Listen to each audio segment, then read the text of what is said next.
মোর ধান দিবে, মোর গরু কি খাবে, মোর গরু কি খাবে? গরুর খাবার ছোড়া মাছের গরু গোল্লাকে খাবার হয়নি। বাংলার এক মাঠে সবুজ ঝকঝকা প্রাকৃতিক দৃশ্য, আর এক প্রান্তে রয়েছে লালচে ধূসর জ্বলে যাওয়া এক কৃষকের স্বপ্ন পুড়ে যাওয়ার গল্প। ধান গেল জলে, বাসায় নাই ভাত, সারা বছর খেতে হবে কিনা চাউলের ভাত। সেই নিয়ে চাচার এখন খুব দুশ্চিন্তা, কে নিবে এই দায়ভার। আসসালামু আলাইকুম। আমি মূলত আজকে আসছি কৃষিকাজে আমাদের এই জমিতে। তো পাশে এটা হচ্ছে আমার বাবার জমি, আর এই পাশে হচ্ছে আমার চাচার জমি। প্রত্যেকটা কৃষক চায় তার জমিতে ঠিকঠাক মতো ফলন আনতে, কিন্তু এই চেষ্টা করাটা যদি হয় কখনো কখনো একটা বড় ভুল, তো কে হবে এই মাসুল? তো আজকের ভিডিওটা মূলত দুঃখজনক একটা ভিডিও। এই ভিডিওটাতে একটি অসহায় কৃষকের করুণ কাহিনী আপনাদের দেখাবো। এটা মূলত হয়েছে একটি ভুলের কারণে, জানি না কার ভুল, দোকানদারের ভুল নাকি আমার চাচার ভুল। তবে দোকানদার কিছুটা স্বীকার করছে।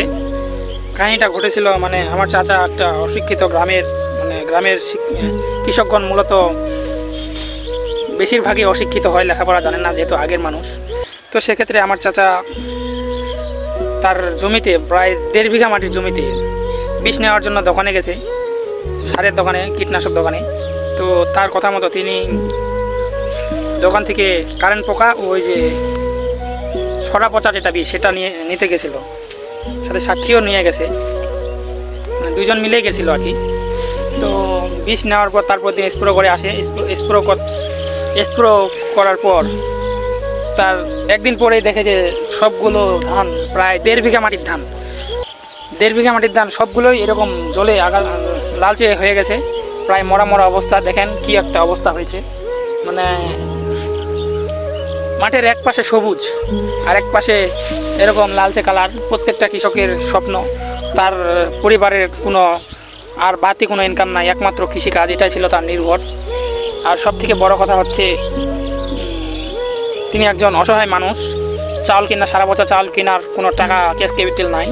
তো এই কারণে মূলত তার খুব টেনশন, দেখতেছি মানুষটা খুবই টেনশন, চিন্তার ভিতর আছে। তো এটা ভুল যে যারই হোক না কেন, কৃষকের হোক বা দোকানদারের হোক, আর দোকানদারের যদি ভুল হয় তাহলে দোকানদারের যদি ভুল হয় তাহলে তাকে বলবো অবশ্যই কিছু ক্ষতিপূরণ দেওয়ার জন্য। কারণ আমি এই ভিডিওটা বেশি বেশি আপনারা শেয়ার করবেন, এই ভিডিওটা যেন অসহায় কৃষকের মাঝে কিছু ক্ষতিপূরণ আসে। তো তার জন্য আপনাদের রিকোয়েস্ট, এই ভিডিওটা আপনারা শেয়ার করবেন এবং কমেন্ট করে জানাবেন এই ধানগুলো কি আদৌ কিছু হইলেও আসবে নাকি আসবে না, তারা ক্ষতিপূরণ দিবে তাহলে নাকি।